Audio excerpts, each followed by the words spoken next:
இங்க விஜய் குழந்தைகிட்ட கேட்குறாரு, "என்ன காவேரி எங்க போன?" அப்படின்னு சொல்லிட்டு, அது வந்துப்பா அங்க விளையாடிட்டு இருந்தாங்களா, அதனால போனேன் அப்படின்னு நான் வேற யார்கிட்ட பேசிட்டு இருந்தேன், யார்ட்ட பேசின மாரி இருந்தது. தெரியலப்பா யாருன்னு சொல்லிட்டு, என் பேர் என்ன கேட்டாங்களா, நீங்க கூப்பிட்டீங்களா, அதனால வந்துட்டேன்ப்பா அப்படின்னோனே, சரி ஓகே இந்த மாரிலாம் போக்கூடாது காவேரி என்கிட்ட சொல்லாம கொள்ளாம. நீ எங்க போனன்னு தெரியாம நான் தேடினேன்ல அப்படின்னோனே, இல்லப்பா பாலு அப்படின்னோனே, சரி சரி வா அப்படி சொல்லிட்டு கூட்டிட்டு போறாரு. சரி நாளையிலேருந்து நம்ம ஸ்கூலுக்கு வரணும் அப்படி சொல்லிட்டு நெறைய விஷயங்கள் பேசிட்டு அப்படியே கூட்டிட்டு போயிறாரு. இங்க காவேரி அப்படியே போற வழியே பார்த்துட்ருக்காங்க. அந்த ஒரு குழந்தை போனதும், அந்த குழந்தையோட கைப்பட்டதும் காவேரி ஒரு மாதிரி ஆனது எல்லாத்தையும் யோசிச்சுட்டு பார்த்துட்டு, அதுக்கப்புறம் உங்கள கூப்பிடுறாங்க அப்படி சொன்னோனே, சரின்னு சொல்லிட்டு காவேரி மத்த ஃபார்மாலிட்டிஸ் எல்லாம் முடிக்கிறதுக்காக போறாங்க. எங்க காவேரி வீட்டுக்கு வந்தோனே, "என்னம்மா சாமான்லாம் இறங்கிடுச்சா?" அப்படி சொல்லிட்டு கேட்குறாங்க. "எல்லா சாமானும் இறங்கிடுச்சுடி. அதே மாதிரி எல்லாமே அவங்க எங்கெங்க வைக்கணும்னு சொன்னோனே, உடனே எடுத்து வச்சுட்டாங்கடி. எனக்கு கொஞ்சம் நல்லா இருந்தது நிம்மதியா. பாரேன் எல்லாமே எடுத்து வச்சுட்டாங்க." அப்படின்னோனே, "பரவாயில்லம்மா உனக்கு இந்த அளவு வேலை செஞ்சுருக்காங்களே, நல்ல ஆளுங்கள தாண்டி பார்த்து பிடிச்ச. அதனால நல்லா இருந்ததுடி. நிம்மதியா இருந்தது நம்மளுக்கும் வேலை செய்யறதுக்கு. ஃபர்ஸ்ட்டெல்லாம் அப்படி அப்படியே போட்டு போயிடுவாங்களா, எல்லாம் ஏற கட்டுறதுக்குள்ளேயும் போதும் போதும்ன்னு ஆயிடும். நானும் உங்க அக்காவும் தான் எல்லாத்தையும் ஏற கட்டுவோம். ஆனா இன்னைக்கு எனக்கு வேலையே கிடையாது. அவங்களே எல்லாத்தையும் எடுத்து வச்சுட்டாங்க. இதுக்கப்புறம் சின்ன சின்ன பொருள தான் நம்ம போய் ஏற கட்டணும்னு. பரவாயில்லையேம்மா அப்படின்றாங்க. சரிடி உனக்கு ஃபர்ஸ்ட் நாள் எப்படி இருந்தது? ம்மா நான் உனக்கு கிளாஸஸ்லாம் எடுக்கலம்மா.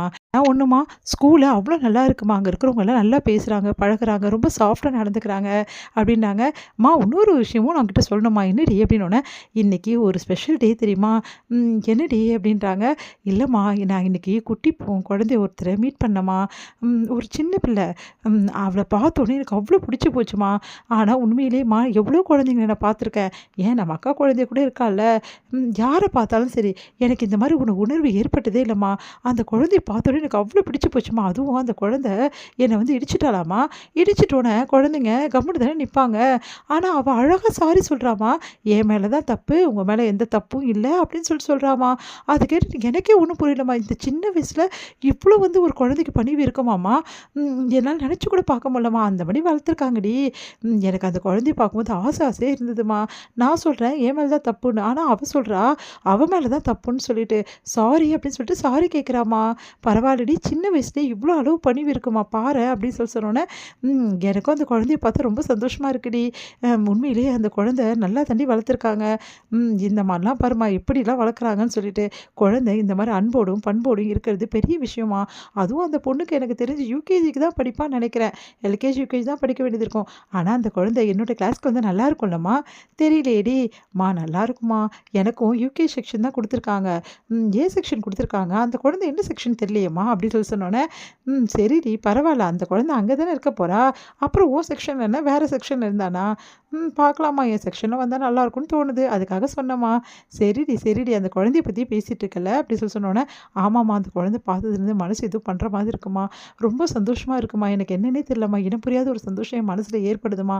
அப்படின்னோனே யோசிக்கிறாங்க நம்ம சாரதா. இவ என்ன சொல்றா?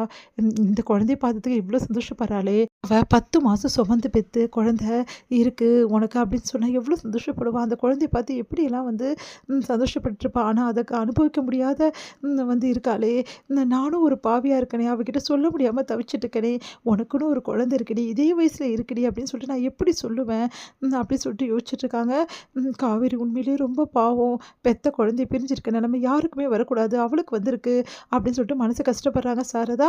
இங்க என்ன பண்றாங்க, குட்டி காவேரி உடனே காவேரிய பத்தி சொல்ல ஆரம்பிக்கிறாங்க.